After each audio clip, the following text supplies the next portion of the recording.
when we're egoically orientated, we do seek external validation and approval before we really allow ourselves to create things that we want. We tend to go, all right, well, I need to, for most of us, it's like I need to take care of this and this and this, and to have all of my ducks lined up in a row so that then I feel I can create that. Now, that can be coming from different types of beliefs. Obviously, we've got our 12 fundamental beliefs and that sort of thing. And they can come about in different ways, but essentially we're all going for the same thing to begin with. And when we achieve it in those rare moments where it feels like we've got everyone taken care of and everything taken care of, it can actually feel like, oh, I'm free of conditions. I'm actually free to get on with what I'd love to create. I feel accepted and people love what I'm doing and all these things. But actually, it's a really cruel illusion, because actually the whole time the power is held outside of ourselves. It's not coming from internal. It's about trying to create those artificial moments of, okay, I feel like I'm good to go now. I've got permission, so if that's one of the things that you look for, I'm allowed to get on with my creations, or I'm significant enough right now so I can move forward, or whatever it is. And we have glimpses of those, but it's very hard to hold it together. It's almost like in any given moment, the whole thing can come crashing down based on something outside of ourselves. So unfortunately, that seems to be the main way that people, try to set themselves up ready to create. And when we know we're in a state of love, we've created our true desires, or we've seen our true desires, then we also get to unfold them from a state of love, because without love, we won't get that connection to superconscious, or it'll be scratchy at best. We won't be able to get the quality bridges, and we certainly won't take those bridges because we don't have a connection, a real reason why. Might as well let her in. She's an hour early, but she might as well come to the Life Rafters turning up early. Bonus was she gets to come to the masterclass. So what was I saying there? When you're in that connection to love, you get to unfold the creation as well from a really high quality place, just simply for the love of creating it. If we're doing it for any other reason, we know our ego's in there all of a sudden. If there's an agenda where we start to see, that we're doing it for significance or belonging or whatever. But really, there is no other reason that's needed once we've ascertained an end result that is based in love and is being created through love. It's just purely what we came here to do as an expansive, incredible human being, expanding the universe. So, so overall, unfortunately, we've got this true love, this unconditional love, which is coming from an internal source, and externally we have this egoic love and this set of conditions that we have created, which is actually a whole illusion. And it's a societal agreement. And we've sort of pinned that societal agreement on certain things, like, for example, unconditional love showing up in a romantic situation, for example. And so, and as we know, the romantic love has only been around for about 400 years. It wasn't really a thing. There was a lot more, obviously we felt love and we felt connection to other human beings and that sort of thing, but it was actually a lot more of a bigger collective of humans, and we had a lot more about our self-referencing involved in that. And if you look back at anthropologically at tribal dynamics and all those sorts of things, you'll see how that shows up.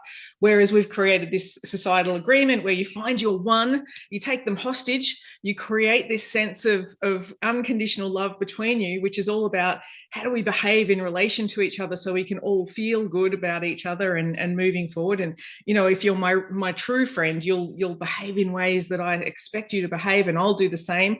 And we can unconditionally love ourselves, each other as friends. And if all else fails, we've got pets. We can have a bunch of kids. There's all these other options that we can go for where we can artificially generate a sense of love. So the first premise is that nothing of value is created through seeking external validation.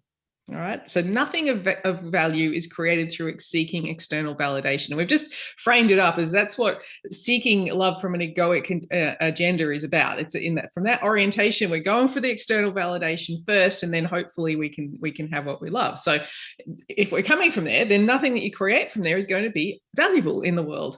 So as I said, most people view love as something that's external to them. That's something that they have to earn, or they get to grant others, so they also get to feel a sense of power over somebody else.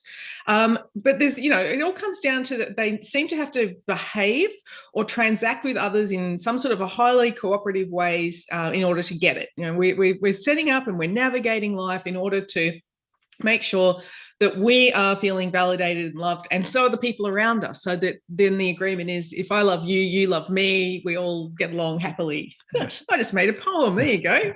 There's a Hallmark card right there. So this means we're fulfilling those unspoken agreements in terms of having them, and then and how the others feel. They feel complete in spite of their egoic wounds. So do we. And most people are constantly having to assess how they're going. Here in Australia, we had a referendum about the Indigenous voice to Parliament, which is an interesting concept. And, and so there was all these yeses and nos and all that sort of thing. Unfortunately, referendums in Australia, I don't think one of them's actually ever passed. I don't know, Guy might know, but anyway.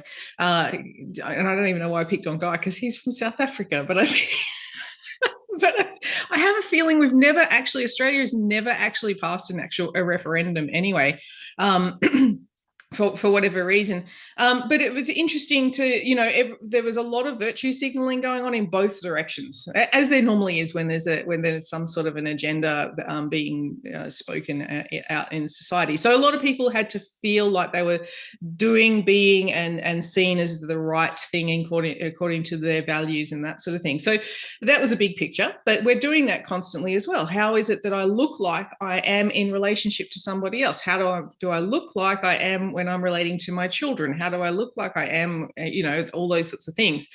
And it's about measuring ourselves against all of those parameters and who's what and who's where in the world and what they're doing. And then ultimately our own persona. Now, for those of you who've done a little bit of work with us on the identity stuff before, you'll remember what our persona is. It really is how we perceive the other person perceives that we are in terms of our identity. And then also the consistency of that.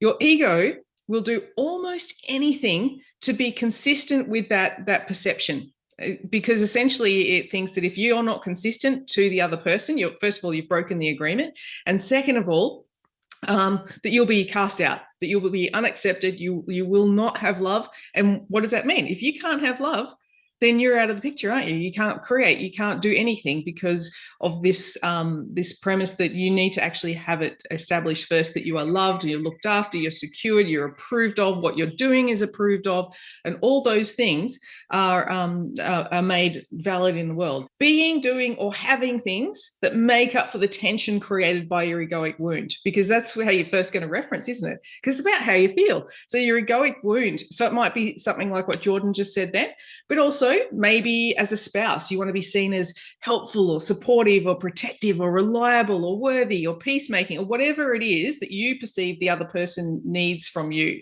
Right? So you're perceiving that. So it's a form of manipulation or control and trying to maintain your own energy or gain energy for yourself. So there's another example. Another one would be buying things. How many people go out and buy something or an experience like a holiday, and it's not necessarily true for them, but it has the person looking like they're powerful or they're successful or they're influential. It's the Instagram life thing. We see it all over the place. And again, it's still about maintaining control and manipulating others into believing a certain thing about you. And in this day and age, it's rife just because we're just so broadcast into the world. Well, one thing we end up creating is our beliefs creates reality cycle, don't we? Because we're going to set up situations where we're just going to be reinforcing our beliefs. So we're trying to avoid being seen as powerless. We'll set up a situation where we're seen as powerless, or we are trying to avoid being insignificant. We will have ourselves feeling insignificant very, very quickly. So that's another thing that happens when we're coming from that orientation of the egoic wound.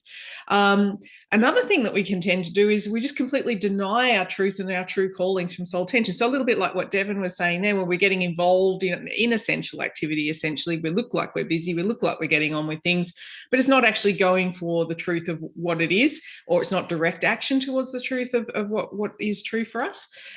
We have procrastination. That's another good go-to. Escapism and distractive strategies. So we could actually put the next thing that I've got here into that basket, having the pets or the children or the meaningful causes, all those things, as Leanne was saying about the meaningful causes.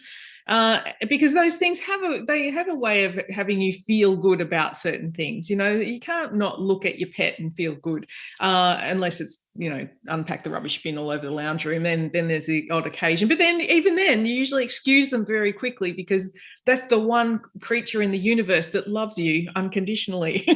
Right? Even your children, after a while, sort of start to have a sense of disdain for who you really are, don't they? It's like, you're nothing special. I've lived with you for 15 years. Seems to be the age that they tend to really start to show those colours.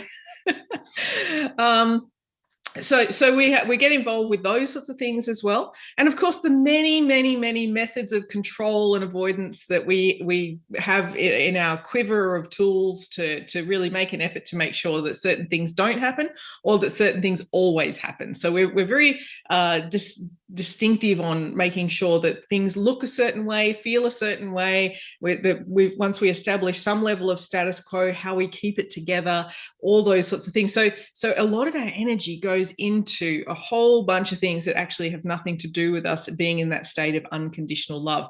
But we're trying to orchestrate a feeling of what do you call it? Manufactured love, egoic love, that sort of thing. So here we go. We've got a little graphic here, and most people's source of love and approval, we go from a state of, we're looking at where we are in the world and how we should behave in relation to the bigger picture of things. So you might throw in there things like morals, approval from, what does the normal person do? Or if you're a bit of a rebel, you might go, well, actually, I'm going to go the other side of that. I'm going to be the one that flies in the face of that. But still, you try to fit into some sort of a mold to associate with that. Then you've got others, whether it's a bigger group or community, right down to your spouse, to the intimacy of the person who you have taken hostage, essentially.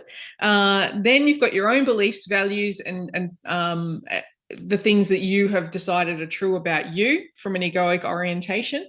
And then down at the bottom, we have our expression of our egoic form of the identity. So again, that consistency with being who you are, so that when you're in the world, you're not unknown or unpredictable and all that sort of stuff. And I'm sure, because all of us have done personal development work, right? We're all here. We wouldn't have been here if we hadn't. You may have come across someone in your past where they've said, you've changed. Things are different. You're not the same person you used to be, because you've broken the agreement with that person, right? So because the agreement is broken, or they're choosing not to come along with you, and we often make them wrong because they haven't done the work, and all of a sudden we become self-righteous and they're they're wrongtious for us. So we're right, they're wrong, and we create separation there as well. But the whole thing is about trying to establish a sense of connection, a feeling of connection, but in a means of separation from all these different layers, self, others, and the world. So it's interesting, because the whole time you're pouring energy into this dysfunctional structure, or this dysfunctional dynamic of trying to fabricate connection and love, as you say. You're separating yourself from the true love and connection that's available to you, all for the sake of letting go of this illusion. Yeah. And we're trying to do it and taking into account all of these things, right? So it's really hard to manage. So one of the things I liked with and William used this concept as well from Tony Robbins' work, which was the 6 human needs. I actually used to use this a lot in my work. And then William brings it up, I think it's in Alchemy for Success, actually, when he talks about Tony's work here with the 6 human needs. And he might use slightly different words, but these are the ones as I learned them in the Robbins world, which is number 1 human need is certainty, then variety. And they're actually, interestingly, and he doesn't really go into this a lot, but they're actually on the same spectrum, essentially, because variety is lots of differences. Certainty is lots of samenesses, right? So it's the same spectrum of things. So they're polar opposites. So they're on the same frequency, if you like. Then the next level down is significance and love and connection. So significance is very separate, like look at me, and love and connection is very much about, oh, look at us, we've got a connection here. And a lot of people will not go for the full version of love when they're egoic. They actually go for connection, and that's their substitute, because this is about connecting with another person. And for a lot of people, being in a state of love with somebody else is too vulnerable for them, so they'll go for sort of not quite all the way to the end of that spectrum, but that's how Tony talks about those things. And then there's growth and contribution. Now, those are seen as higher level functions, but they're also, for the egoic orientation, the least focused upon. So unless the growth is giving them significance, for example, they're not doing it for the pure connection of the pure experience of personal growth. And contribution is the same. It's very hard to be in a pure state of growth or contribution if egoically you're trying to meet the first four needs: the certainty, variety, significance, love, and connection. And this is essentially the hierarchy that Tony teaches as well. That everyone wants to go for certainty first, then they get bored, so they go for variety. Then they go for significance, so that they're honored and seen as an individual, and then they go for love and connection, because then they feel like they're worthy enough to actually go for that. And then if the idea is, if you can satisfy all those needs, then you'll feel free to go into a state of growth and then contribution. But I see that as a highly dysfunctional way of looking at it, because if you're coming at those first four egoically, you're actually not going to be able to get into the higher level function of growth and true contribution as from a space of service. Because again, you're manufacturing a state of love, and it can be ripped out from under you at any stage. It only takes someone to look at you sideways, and all of a sudden your certainty's disappeared, or your sense of significance or connection's gone.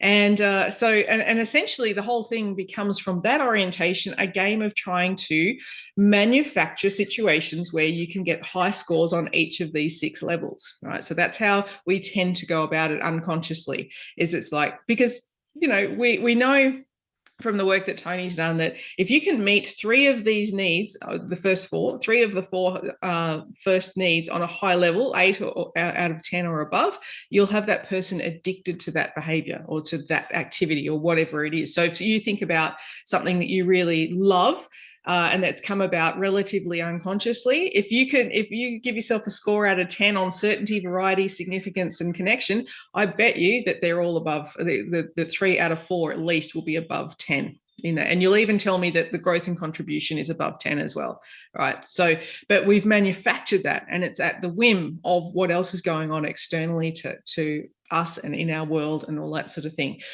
But you're totally in love, and then you get hurt, and then it's like, oh, I can't do that again. I can't possibly open up to that again. So we pare back how far we're going to let that pendulum swing again, for the fear of the amount of pain and hurt that it's going to be on the other side of things. So we pare it back to more of a connection and less of love. And that, again, because it's an egoic construct of love rather than real love, it relies on the way the other person behaves and the agreement that you've gone into. Whereas if you're in a relationship and you're truly in love from an internal state first, and then connecting with the other person, it actually doesn't matter what they do. They can glance at you sideways and it doesn't matter. It's not a big deal, right? It's not, because it's your whole world is not about to be rocked by how they behave or what they're saying or doing. You can see how aloof we've become in the world, right? So once upon a time, when you walked into your neighborhood and went to the shops to buy something, you'd bump into half a dozen people that you would stop and have a conversation with, even if you didn't really know them that well, right?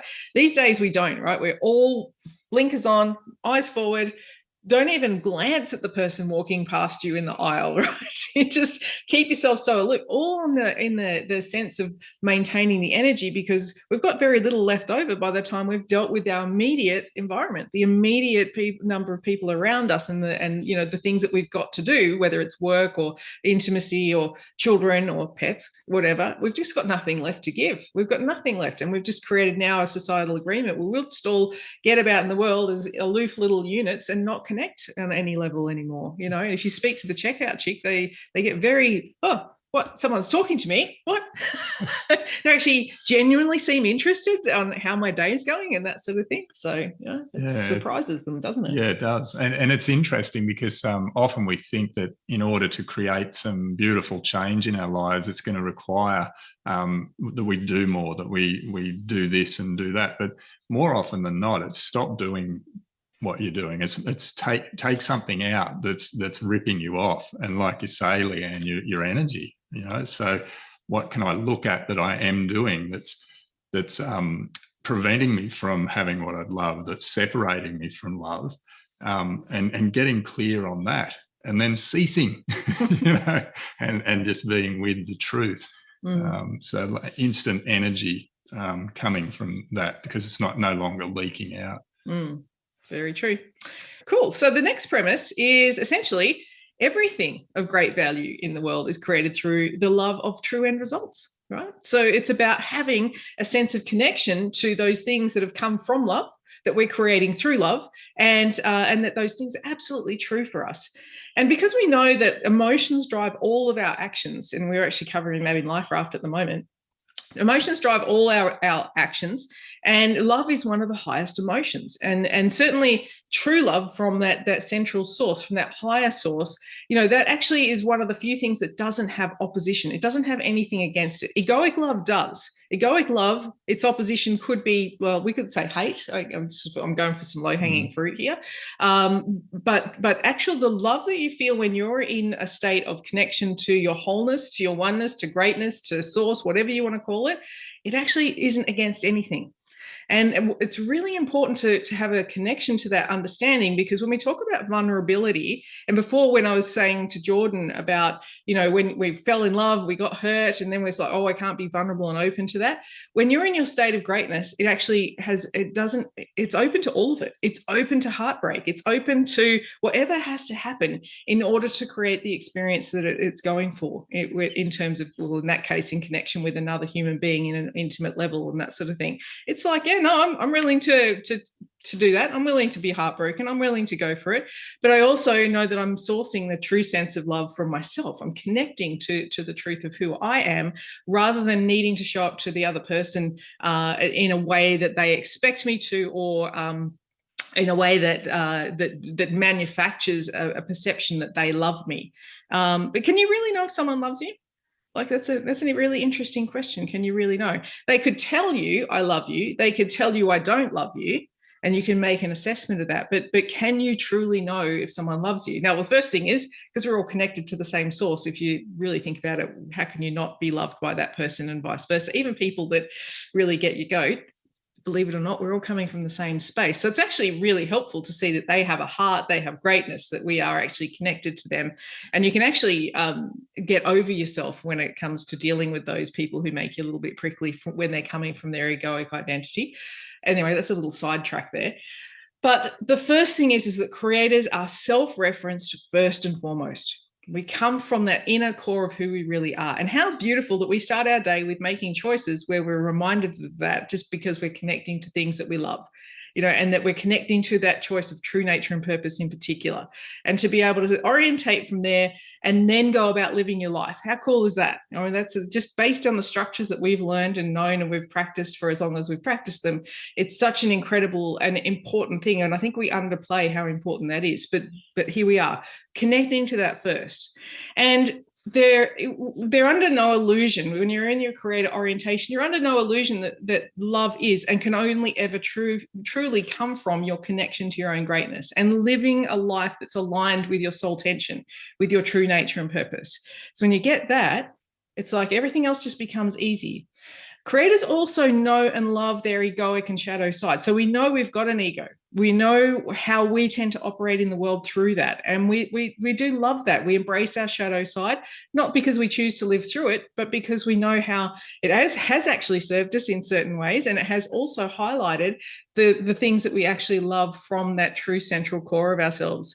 If you'd never had the experiences that your ego brought to you, I can guarantee you would not appreciate the true value that living your true nature and purpose gives you. You would take it for granted. You just would not have any understanding of the gravity of how important living your true nature and purpose is, and those things that you have come here to create. So, of course, we know and we love our true nature and purpose as well, but it's highlighted by what we know and love about our egoic and our shadow side. Creators have true end results that they know that they get to create purely for the love of it. Oh, wow, another interesting early-ish, late-ish arrival. And we understand that focusing on a true end result through the lens of love to unfold and create it allows us to do it with grace and ease, because love is the bridge. Now, if you've got a true end result, something that's come from your land of plenty, but you're trying to create it through the lens of the ego, you'll often find it's a bit more of a struggle, that you're trying to, again, you've gone back into trying to make up for your egoic wounds, trying to make up for the things that you see as incomplete with yourself. But if we come back to love being the bridge and being in that state of innocence and then receiving our intuition and all those sorts of things, then we find that it's much easier to be in the flow and to be in the grace and ease of it. Love, as I said, has in this context doesn't have any opposites. It's never against anything. It's only for the end result, because it's come from a pure place. So it can only be for that. And anything's able to happen on the way. So it's that pure vulnerability. And then finally, when we've established a connection with the higher source of energy, input, and creativity, we can then have access to this new primary mode of awareness, because it does serve us so well. And isn't it a lot more fun to be in that orientation than the other one? Like, sometimes it feels fun to be in your ego. Like, let's admit, we indulge ourselves from time to time, and it is a bit of fun. But then at other times, when we really get a sense of what it's like to be in the love of creating and for the love of the creation, it's actually a lot more fun. So that's what I've got in this side of things, in terms of that everything of great value in the world is created through love and of the true end results. The creator's source of unconditional love, so same sort of shaped funnel that we've got. But we can see here that rather than sort of looking outside of us and seeing what the world is doing and all that sort of stuff, we're just going straight for, okay, where's the connection with my higher source? I know I have greatness. I'm in greatness. I'm connected to my greatness. I've got these choices that come from that orientation. I'm unfolding them through that orientation. So I'm living my life from greatness. I'm taking those actions and being in that orientation. Then maybe we start to take into account others, right? They come after we've got connection with our true selves and our true mission, what it is we're here to do. Then others, but when we're focusing on what's true for us and coming from our heart, they'll be affected, but in a way that's actually of their highest good too. Whether it's because they're inspired to do so, or whether what you're doing has that effect, whether it's just your energy that you're radiating out into the world has a positive effect on them. And if we make the assumption that anything that we're receiving from greatness is only ever in the highest good of everyone and everything, then we probably can't go wrong, right? I don't know of too many people. I've not seen any choices where it's of a detriment to anybody else. I just haven't seen a choice. Have you? No. And then eventually the world, same thing. We're living from our greatness. The world gets influenced, but not because we're looking how we fit in, just simply because we know we're a creator and we're contributing to that universal expansion in a higher level way. So if we just move over to that other screen again, our 6 human needs screen, we can have a little look at it from here. Because if you can imagine, you're sourcing your sense of certainty from being in connection with your greatness. Do you think you can do that? When you're in your greatness, how does that feel? Can you get a sense of consistency and certainty and things that you know about yourself? Yeah, so I can see a few heads nodding there. Awesome. And variety, what about that? Is there a bunch of different things that you can focus on and be bringing into creation through connection with your greatness? Yeah? Yeah, got a couple of nods there as well. A couple of not too sures, but yeah, okay. How about significance? How significant do you feel in yourself when you're connected to your greatness? Like, is it a high level thing or a low level thing? High, right? Yeah, awesome. How about love and connection? When you're truly in an end result or you're truly in your true nature and purpose choice, how does that feel? Are you in a real sense of love and connection, or do you feel like, everything's shit?